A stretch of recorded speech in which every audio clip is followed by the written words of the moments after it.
નમસ્કાર દર્શક મિત્રો, હું છું હેતલ સોની અને તમે જોઈ રહ્યા છો આજના સમાચાર. મહેસાણા જિલ્લાના વિસનગર શહેરના સવાલા દરવાજા વિસ્તારમાં આવેલા કાળકા માતાના પરામાં છેલ્લા કેટલાક સમયથી ગટરો ઉભરાતા સ્થાનિક રહીશોમાં ભારે આક્રોશ જોવા મળી રહ્યો છે.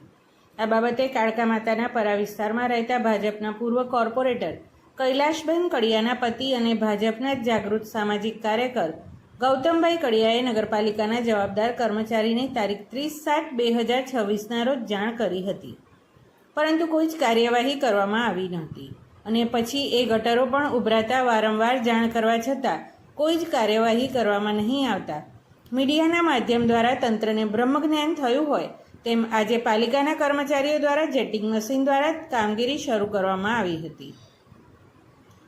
એક બાજુ પવિત્ર શ્રાવણ માસ ચાલી રહ્યો છે અને મહોલ્લામાં મહાદેવના શિવાલયમાં ભક્તો આ ગંદકીમાંથી પસાર થતાં પવિત્રતા જળવાતી નહોતી, જેના કારણે ભક્તોના મન કચવાતા હતા.